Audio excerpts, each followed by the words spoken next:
Inden du starter din prep til neglen, er det altså en god idé at skubbe din neglebånd op. Nu har min plastikfinger her ikke nogen neglebånd, men den har faktisk lige lavet en lille markering på, hvor neglebåndet er. Når du skubber neglebånd, så er det en god idé at have en negleolie. Hvis du ikke har en negleolie, så kan du altså tage hænderne ned i sæbevand.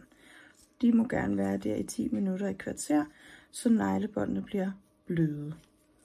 Når neglebåndene er bløde, så tager du din neglebåndskubber, som du får med i pakken.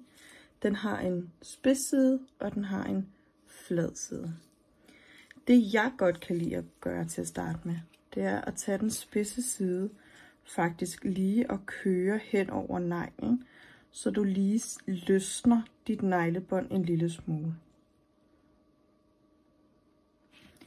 Derefter så kan du tage den anden side af neglebåndskubberen, som har formet sådan en rigtig fin sådan skæv kant, så den faktisk passer ned på neglen, sådan her. Derefter så skubber du neglebåndet op forsigtigt hele vejen rundt, og sikrer dig gerne, at neglebåndet er skubbet helt op. Hvis der er noget, der sidder lidt halvløst, så kan du altså bruge spidsen her, og så kan du faktisk næsten lidt skære det fri. Vær forsigtig med, at du ikke kommer for tæt på, fordi så kan du altså lave nogle ordentlige skader, som ikke er rare. Nu har jeg lige lånt min mands hænder, og han er en rigtig håndværker, så han har dejligt beskidte negle. Og nu når vi skal skubbe neglebånd op, og man bruger sin neglebåndsolie, hvis man har sådan en, det er, at man kan faktisk ikke bruge for meget neglebåndsolie, fordi neglebåndsolie er rigtig godt til neglene, for egentlig også at gøre den kommende negleplade stærkere.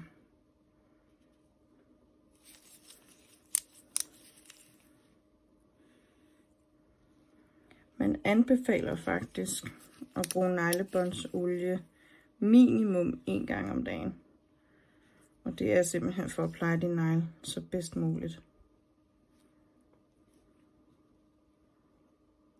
Når neglebåndsolien lige har fået lov til at sidde lidt, så kan du altså begynde at skubbe neglebåndene op. Hellere være forsigtig, end at du går voldsomt til den. Nu kan jeg bruge lidt den spidse kant her, for lige at få løsnet lidt. Nu har min mand ikke voldsomme neglebåndsudbrud, som man kalder dem. Så det er faktisk altså ikke så meget neglebånd, jeg skubber op på ham.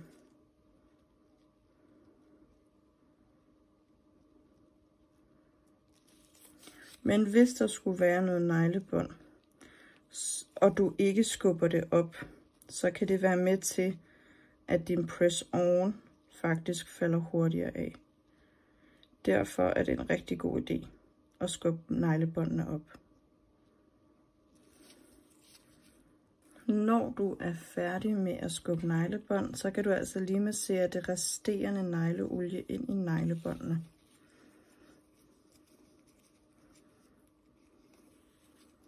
Og så er neglene klar til, at de bliver filet.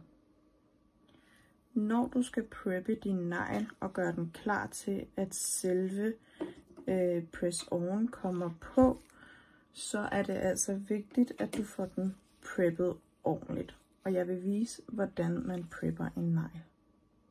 I jeres sæt, som I får med, får I blandt andet 2 file og 2 neglebåndskubber, samt en neglelim og dobbeltklæbende tape. De her file er beregnet til at file på selve din egen negl. Det vil sige, at når du har fundet de størrelser af tipper, du gerne vil have, så tager du din negl og buffer filer oven på neglen. Når du gør det her, så laver du en lidt mere ru og en lidt mere ujævn negl i stedet for det her glatte. Hvis du bare påfører tippen på din negl uden at preppe, så er det altså en af grundene til, at neglene faktisk hopper af hurtigere. Man kan også købe sådan nogle her buffer, og dem kan du altså få i mange forskellige steder. Der er sådan lidt mere finere korn på dem her, og de er altså faktisk beregnet til, at man kan buffe sine egne negle. Når man bruger en fil som denne her, nu er de her ikke synderlig grove i det, så der behøves man ikke at være så bekymret. Men hvis du for eksempel går hen og bruger en normal fil, så skal du altså passe på med ikke at file for meget af din egen negl, da du så vil gøre neglepladen tynd, og at den så er mere tilbøjelig til at få skader. Når du har filet neglen, vil din negl altså se sådan her ud. Den vil have lidt mere mat overflade, i stedet for den shine, den havde før. Det du gør efter, det er, at du enten tager en børste og fejer støvet af, men det bedste er faktisk at gå op og vaske fingre med sæbe. Når du har vasket dine fingre, så vil du stadig have lidt af det her ujævne i neglen, og det er altså nok til, at din press-on-negl altså stadig vil kunne holde fast.